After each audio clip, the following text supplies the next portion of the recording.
Joey! Hey! Hey man, I am a huge fan. I'm so glad you got to do this rundown with us today.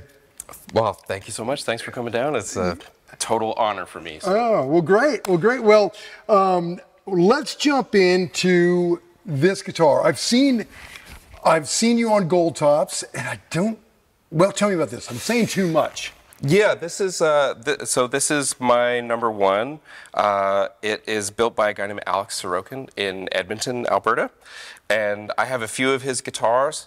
The first one that he built for me was, we'll say, is a little more traditionally shaped. P90s, right? And it has P90s yeah, in it. I that's the one I've seen you with before. Yeah, yeah, and that was my main touring guitar for a long time, but he was gently asked to cease making that shaped guitar. All right. And so this is sort of the result. Graciously, he was yeah. It was a gentle suggestion. Yeah, this is sort of his new shape. It's called a Pluma, and yeah, it's got Ron Ellis pickups in it.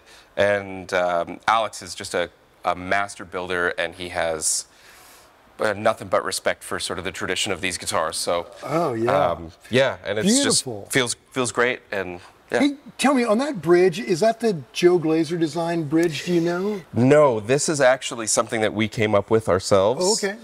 Because of the string gauges and the tuning that I use, the sort of traditional bridge definitely doesn't work, but the sort of normal standard tuning compensated bridge also doesn't work.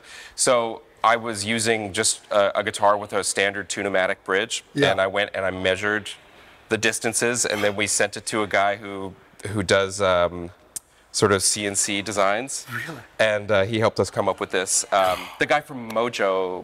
Oh, sure, yeah. Mojo, yeah. Yeah, Mojo Tune, yeah. Yeah, and so he helped us draw up this sort of design.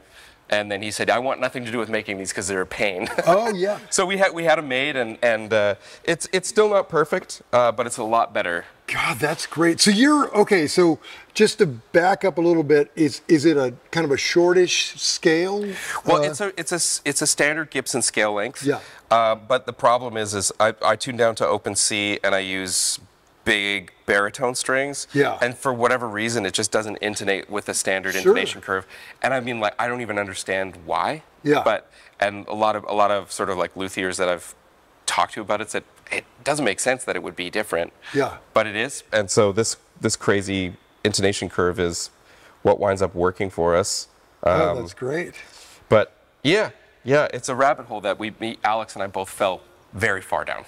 Yeah. Hey, the results paid off. That's, good for you. I mean, the goal is just to have it play in tune for the most part. So once you had that bridge design, did you then go back and retroactively put it on your other Goldtop? Yeah, my other Goldtop has one, and then I also have a junior in this shape that Alex built that also has that. So, how cool. Yeah, it's cool. Yeah, okay, great. Was it, now moving away from P90s into the humbuckers, what was that all about? Just, well, you know, Alex and I decided, he called me one day like a couple years ago and said, I have enough wood from the same billet that my other Goldtop, affectionately named Goldie, was made from. Would you want to do another guitar? I was like, well, absolutely, especially if it's the same chunk of wood. Like, it's going to be brilliant. Got to. Yeah, have to. Yeah. So we did that, and he this was sort of before he decided to do the new shape. And at that point, he said, well, should we do humbuckers? So you have P90s and humbuckers. And I kind of said, yeah, I mean, like, I love the P90s, but every now and then it's just, you get into the wrong room and they're really noisy. Right. So these kind of solve that problem. They're beautiful. They're the Ron Ellis LRPs. Yeah. And that guitar sounds great, man. Oh, thanks. It's funny how, like, humbuckers, when they're the right ones, God, they're so great. Yeah, and I think I'm very fortunate. I've been able to play a lot of sort of golden era Gibsons, and the first thing that you notice playing real PAFs is how they're not super focused in the mid-range the way, like, sort of more modern humbuckers are. Yeah. They're a lot more open, a lot brighter.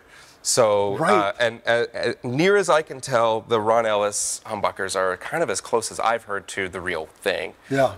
But they feel great under the fingers. Like Ron, I don't know what kind of magic sauce he's putting in there, but they feel so good. Yeah. So okay, that's great. Okay, yeah. This is a strong start.